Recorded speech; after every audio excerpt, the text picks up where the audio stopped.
Assalamualaikum Bapak, Ibu, penonton tercinta channel Naskar, dimanapun berada. Senang sekali ya, kita bisa kembali berkumpul di sini, di channel kesayangan kita ini.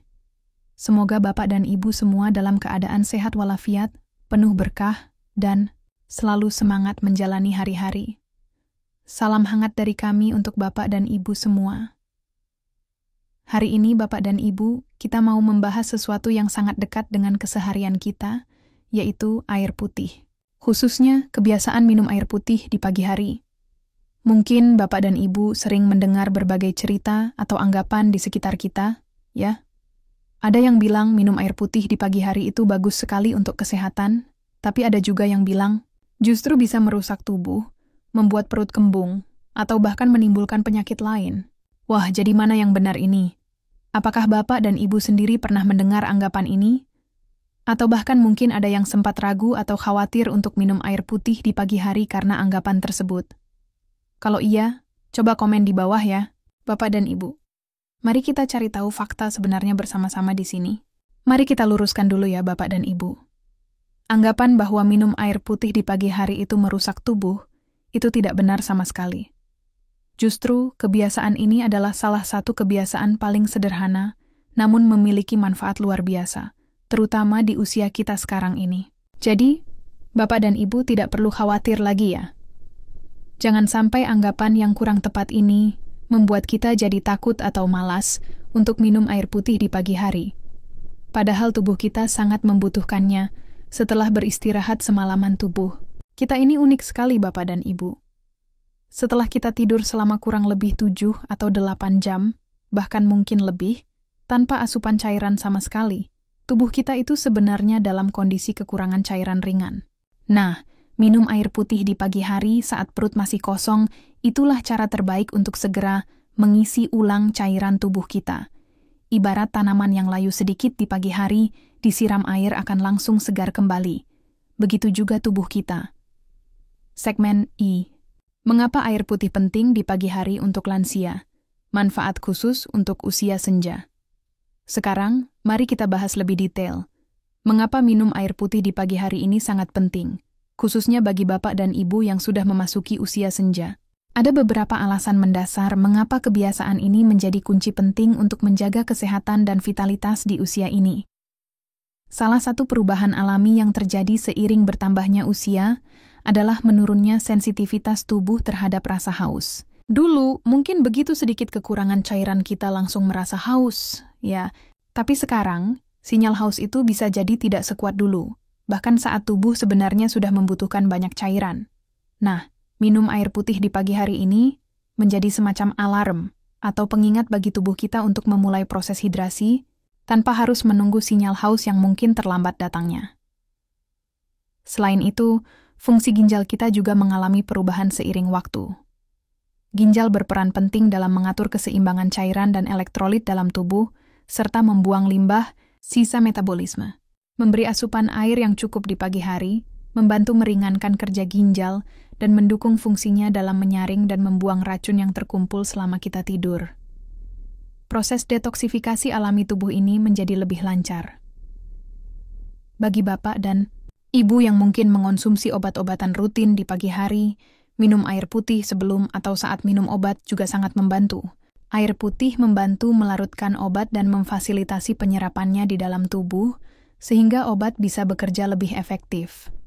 Tapi tentu saja, selalu ikuti petunjuk dokter atau apoteker terkait cara minum obat ya. Masalah pencernaan seperti sembelit atau susah buang air besar juga cukup umum terjadi di usia lanjut.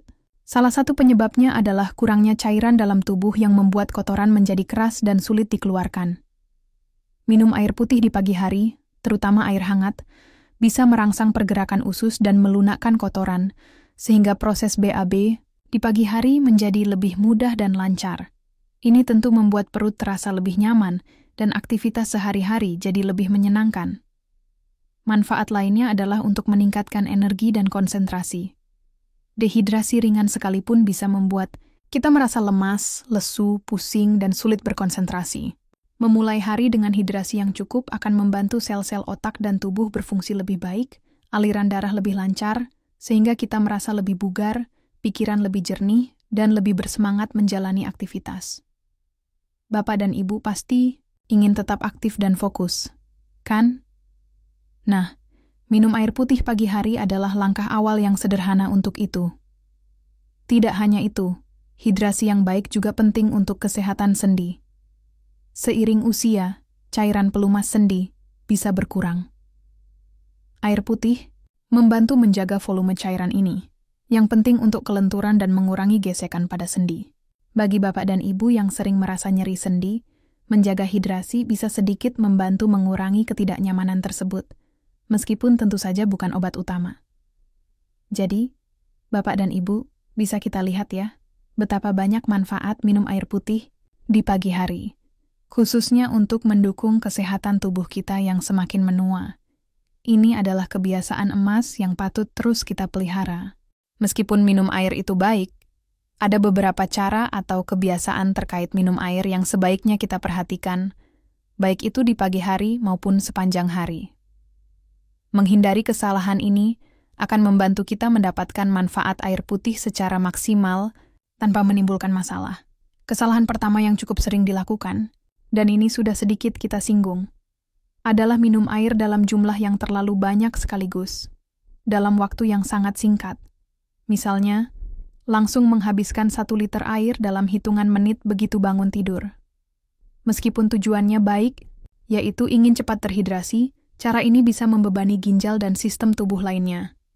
Ginjal kita punya batasan seberapa cepat ia bisa memproses air.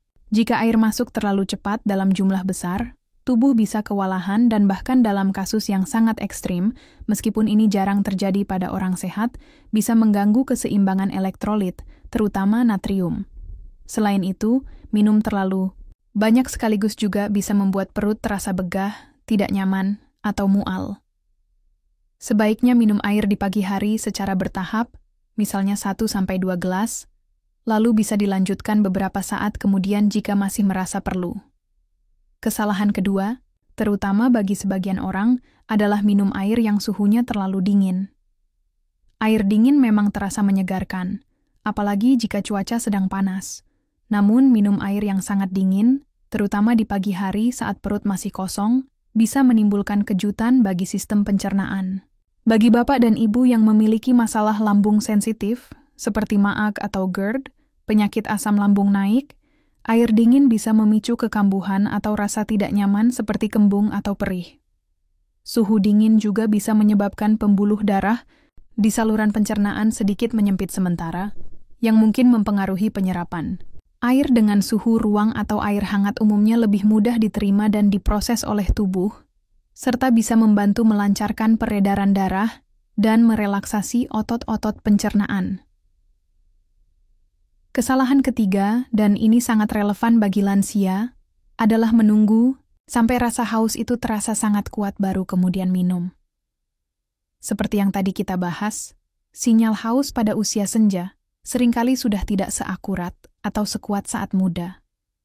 Menunggu sampai haus berat, artinya tubuh kita sudah berada dalam kondisi dehidrasi yang cukup signifikan.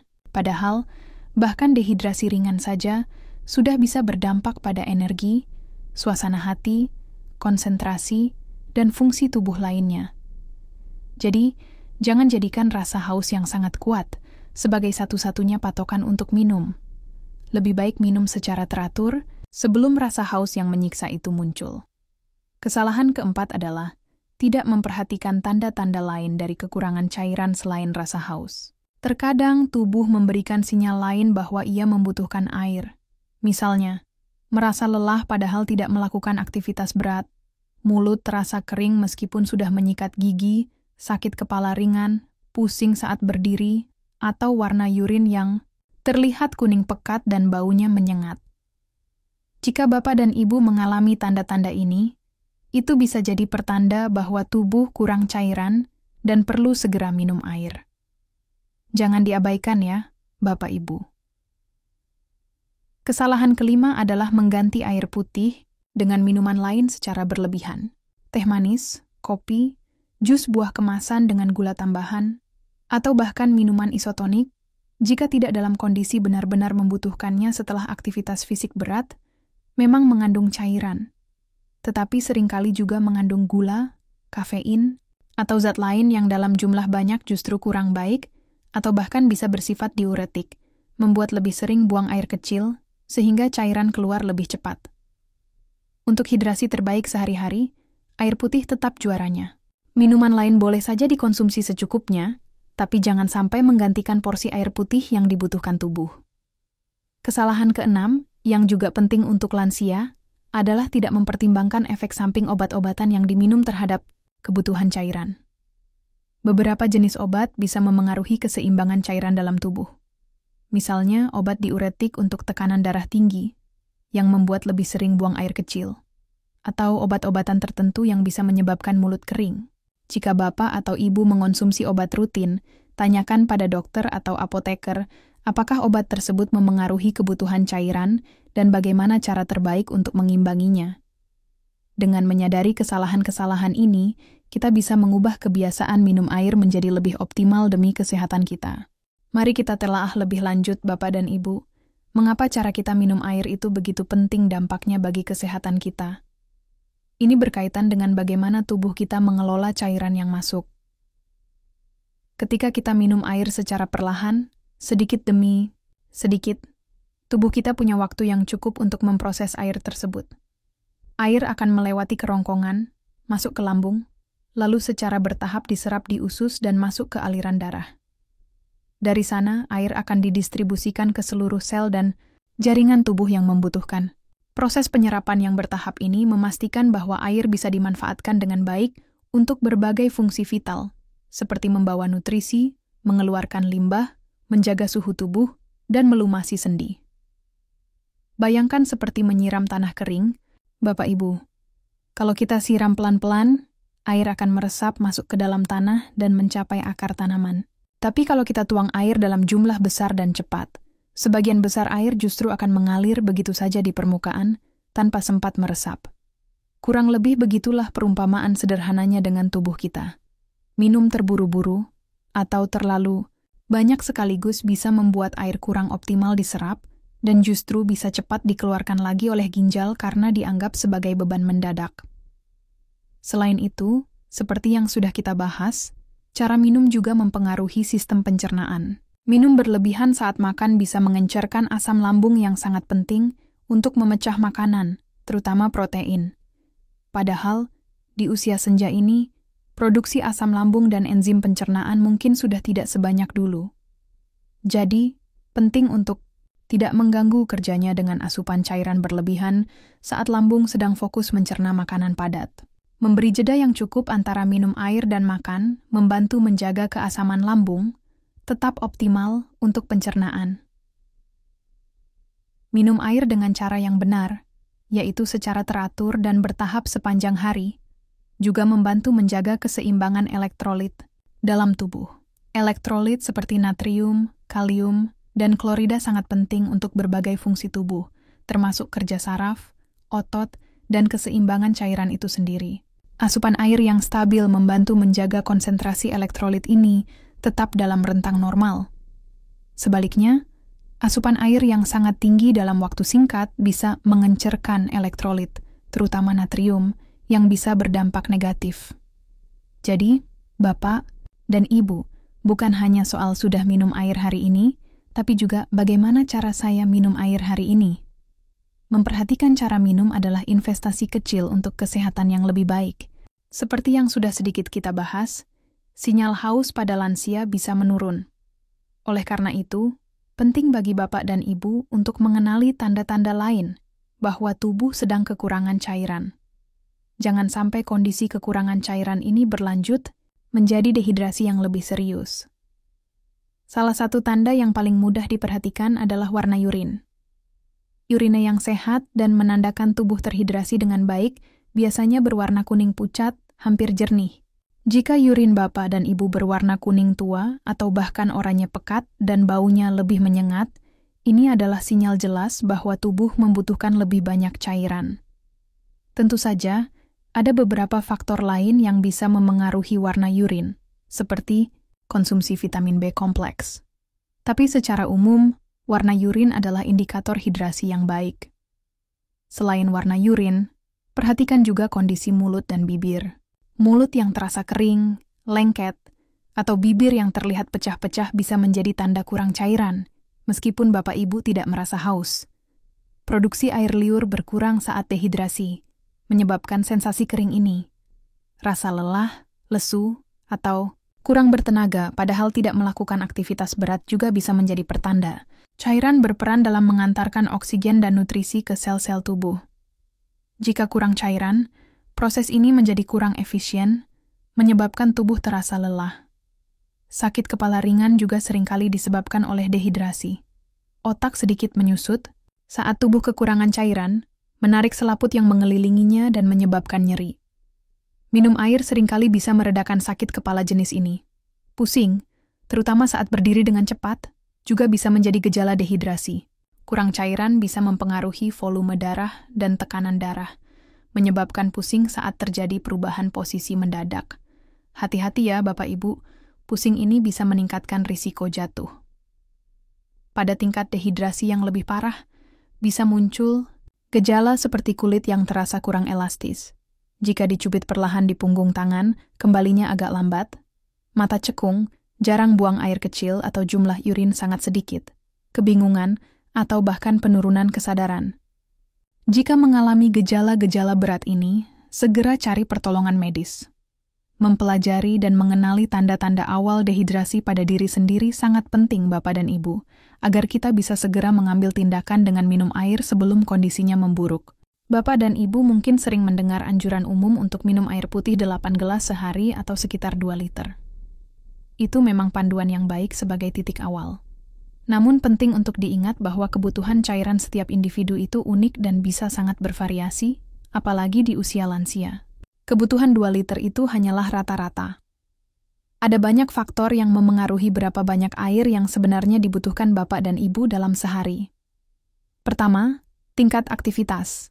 Jika Bapak dan Ibu hari itu lebih aktif, misalnya berolahraga ringan, berkebun, atau melakukan aktivitas lain yang membuat berkeringat, tentu kebutuhan cairannya akan lebih banyak dibandingkan jika hanya duduk atau berbaring sepanjang hari. Keringat adalah cara tubuh mendinginkan diri, dan itu mengeluarkan cairan serta elektrolit yang perlu diganti. Kedua, iklim atau cuaca.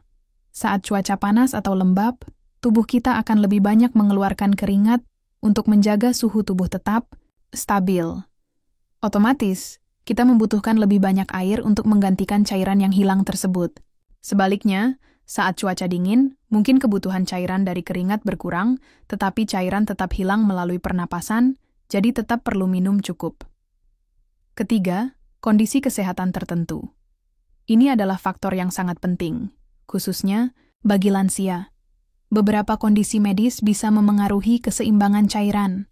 Misalnya, Bapak atau Ibu yang memiliki riwayat penyakit jantung atau gagal ginjal, mungkin justru perlu membatasi asupan cairan sesuai anjuran dokter. Di sisi lain, kondisi seperti demam, diare, atau muntah akan menyebabkan tubuh kehilangan banyak cairan dan elektrolit, sehingga membutuhkan asupan cairan yang lebih banyak untuk menggantikannya. Penyakit gula, diabetes, yang tidak terkontrol, juga bisa membuat tubuh lebih sering buang air kecil, meningkatkan risiko dehidrasi. Oleh karena itu, bagi Bapak dan Ibu yang memiliki kondisi kesehatan tertentu, sangat penting untuk berkonsultasi dengan dokter mengenai berapa jumlah cairan yang tepat dan aman untuk dikonsumsi setiap hari. Jangan ragu untuk bertanya pada dokter, "Ya Bapak Ibu, anjuran umum 8 gelas mungkin tidak berlaku untuk semua orang." Keempat, obat-obatan yang diminum. Seperti yang sudah dibahas, beberapa obat bisa memengaruhi status hidrasi. Dokter atau apoteker bisa memberikan saran terbaik terkait hal ini. Jadi, alih-alih terpaku pada angka 8 gelas, cara terbaik adalah dengan mendengarkan tubuh Bapak dan Ibu sendiri, memperhatikan rasa haus, meskipun mungkin sinyalnya melemah, dan tanda-tanda dehidrasi lainnya, dan menyesuaikan dengan aktivitas serta kondisi kesehatan. 8 gelas bisa menjadi patokan awal, lalu tambahkan atau kurangi sesuai kebutuhan dan anjuran dokter. Nah, Bapak dan Ibu, karena sinyal haus pada lansia bisa menurun, kita tidak bisa hanya mengandalkan rasa haus. Kita perlu punya strategi dan tips praktis agar kebutuhan cairan terpenuhi setiap hari tanpa terasa memberatkan. Menjadikan minum air Sebagai kebiasaan itu kuncinya. Tips pertama yang paling dasar dan efektif adalah buat jadwal minum air. Jangan menunggu haus. Tentukan waktu-waktu tertentu untuk minum air dan usahakan disiplin melaksanakannya. Misalnya, segera setelah bangun tidur, 1-2 gelas. Setelah selesai sarapan, di antara waktu sarapan dan makan siang. Sekitar 30 menit sebelum makan siang. Sekitar 1 jam setelah makan siang. Di sore hari. Sekitar 30 menit sebelum makan malam. Di antara waktu makan malam dan sebelum tidur. Sekitar 1 hingga 2 jam sebelum waktu tidur malam. Ini penting agar tidak terlalu sering terbangun untuk buang air kecil di malam hari. Menjadwalkan seperti ini membantu memastikan asupan cairan masuk secara teratur sepanjang hari. Tips kedua, pastikan air mudah dijangkau. Letakkan segelas air atau botol minum di tempat-tempat strategis di rumah Bapak dan Ibu. Di meja samping tempat tidur, di meja ruang tamu tempat biasa duduk santai, di meja makan, atau di dapur. Saat melihat air, kita akan lebih mudah teringat untuk minum. Jika Bapak dan Ibu beraktivitas di luar rumah, selalu bawa botol minum sendiri. Ini juga lebih hemat dan ramah lingkungan. Ya, tips ketiga. Gunakan alat bantu pengingat. Di zaman modern ini, ada banyak cara mudah untuk mengingatkan kita. Bapak dan Ibu bisa mengatur alarm di telepon genggam untuk berdering setiap 2 atau 3 jam sebagai pengingat untuk minum. Atau, bisa juga menggunakan botol minum yang ada takarannya per jam atau per waktu tertentu. Sehingga, kita bisa melihat apakah target minum di jam tersebut sudah tercapai atau belum. Menulis catatan kecil di tempat yang mudah terlihat juga bisa membantu. Tips keempat, variasikan cara menikmati air putih. Kalau Bapak atau Ibu merasa bosan dengan rasa air putih biasa, bisa dicoba menambahkan sedikit perasan lemon atau jeruk nipis ke dalam air. Ini bisa memberikan rasa segar dan tambahan vitamin C. Bisa juga membuat infused water dengan potongan buah-buahan lain seperti stroberi, mentimun, atau daun mint. Selain menambah rasa, ini juga menambah sedikit asupan vitamin dan mineral. Yang penting, hindari menambahkan gula atau sirup ya, Bapak Ibu. Tips kelima, perhatikan suhu air yang diminum. Seperti yang sudah kita bahas, air dengan suhu ruang atau sedikit hangat seringkali lebih nyaman, terutama di pagi hari atau saat cuaca dingin. Sesuaikan dengan preferensi dan kenyamanan, Bapak Ibu. Tips keenam, jangan buru-buru saat minum. Minumlah secara perlahan, sedikit demi sedikit, beri jeda. Nikmati setiap tegukan. Ini membantu penyerapan lebih baik dan mencegah perut terasa tidak nyaman. Tips ketujuh, jadikan minum air sebagai ritual bersama. Kalau Bapak dan Ibu tinggal bersama pasangan atau keluarga, ajak mereka untuk minum air bersama di waktu-waktu tertentu. Saling mengingatkan itu sangat membantu loh. Bisa jadi semacam jam minum air keluarga. Tips kedelapan, perhatikan asupan cairan saat sakit atau cuaca ekstrem. Saat demam, diare, muntah, atau saat cuaca sangat panas, kebutuhan cairan meningkat drastis. Pada kondisi ini, minum air putih harus lebih sering dan jumlahnya lebih banyak dari biasanya. Jika sulit minum cukup atau kehilangan cairan sangat banyak, pertimbangkan minuman rehidrasi oral, Oralit, atau konsultasi ke dokter. Dengan menerapkan tips-tips praktis ini, Bapak dan Ibu tidak perlu merasa terbebani untuk memenuhi kebutuhan cairan harian. Jadikan kebiasaan ini bagian yang menyenangkan dari rutinitas sehari-hari, demi tubuh yang lebih sehat dan bertenaga. Segmen sumber cairan lain. Selain air putih, pilihan tambahan yang sehat. Selain dari air putih murni, tubuh kita juga mendapatkan asupan cairan dari makanan dan minuman lain. Bapak dan Ibu, mengenalinya bisa membantu kita memenuhi target hidrasi harian. Buah-buahan dan sayuran adalah sumber cairan yang sangat baik dan kaya nutrisi. Beberapa contoh yang kandungan airnya tinggi antara lain semangka, melon, stroberi, jeruk, anggur, mentimun, selada, tomat, paprika, dan seledri. Mengonsumsi buah dan sayuran ini sebagai camilan atau bagian dari menu makanan sehari-hari sangat membantu menambah asupan cairan. Sup dan kaldu bening juga merupakan sumber cairan yang baik, terutama saat bapak dan ibu merasa kurang enak badan atau nafsu makan menurun.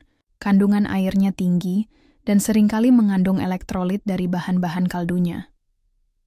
Susu dan produk susu cair, seperti yogurt drink tanpa gula tambahan, juga menyumbang pada asupan cairan, sekaligus memberikan nutrisi penting seperti kalsium dan protein. Teh herbal tanpa gula, seperti teh chamomile atau peppermint, bisa menjadi pilihan minuman hangat yang menenangkan dan menambah asupan cairan, tanpa efek diuretik kuat seperti teh hitam atau kopi.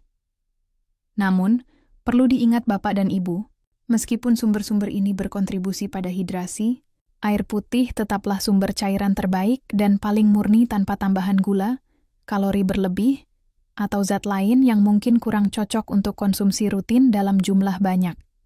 Jadikan sumber cairan lain ini sebagai pelengkap, bukan pengganti utama air putih.